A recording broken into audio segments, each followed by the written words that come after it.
It's a little bit of greed gets in the way of good decision making because, oh my God, this is really easy and we could do this, and what if we grow and get a contract of that size, and how will we fill it? And really, it's kind of the story of the rise and fall of two young guys that were in over their heads and probably got a little bit greedy.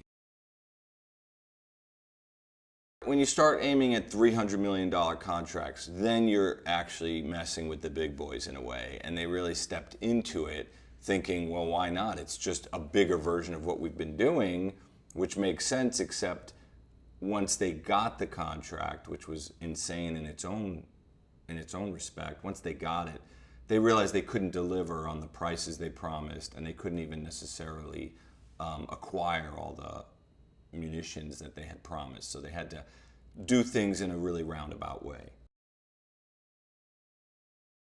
David was the consummate right-hand man. He believed in Ephraim, he trusted Ephraim, he knew Ephraim was a wild card, but he kind of started making so much money and they started becoming so successful that he didn't look the other way, but he just figured, okay, I could put up with this aspect of it as long as we keep this, on the right track.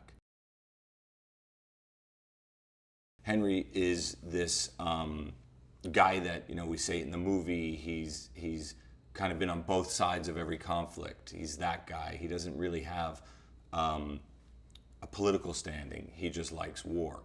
He likes when people fight because he arms this guy, he arms that guy, and go have at it. And then when they finally get to meet Henry, they meet him in Las Vegas at an arms convention. It's a big moment for Ephraim to kind of sit across from his hero.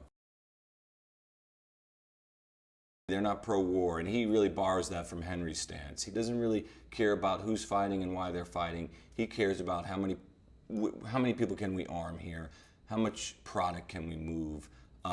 So really, war is an economy, and war is an opportunity to them. And it's a true thing, as much as we all talk about soldiers and heroes, and that really is the most important aspect of the U.S. military. There is an underbelly to it where a lot of people make a lot of money.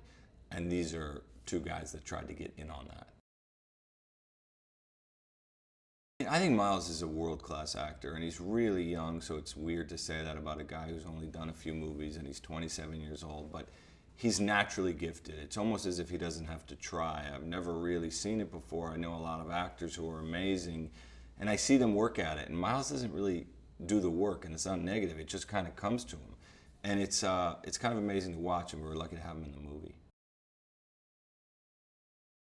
We really filmed the movie, as you guys know, all over the world. We were in Jordan, we were in Morocco, we were in Romania, Miami, Vegas, a little bit in LA. So this movie, I really wanted to have a big scope of guys who are international arms dealers. It's one of those stories, you're right, where I've had friends email me, even just based on seeing the trailer, nobody's seen the movie yet, and go, God, I looked up that story and I read all this stuff. That's crazy that that's a real thing. I think one of the things that really attracts people to it when we would test screen the movie, what did you like about the movie? I think one of the main things was that it was based on a real story. I've always had a love, even in my own taste of movies, whether it's American Hustle, which is based on a real story. I love when you take sort of the seeds of the truth and the seeds of something real, and you kind of build on it. The movie always has a little bit more gravity to it, whether it's Wolf of Wall Street or, American Hustle, to name recent examples. But I always think those movies have a little bit more gravity to them. Yeah, they did mess up. That would be the best way to say it. They were misled by the Albanians, and then they had to think on their feet. And as opposed to normally you call up the Pentagon and say, look, we have a glitch here. There's an issue with these bullets that we thought were one thing, but they're another. But these guys didn't want to let go of that deal. And so they just said, well, how about we just repackage these bullets? We had an arms embargo against China, so we couldn't use any ammunition that was made in China at the time. These bullets turned out to be made in China, and our guys just said, well, what if we just take them out of the boxes and repackage them? No one will know.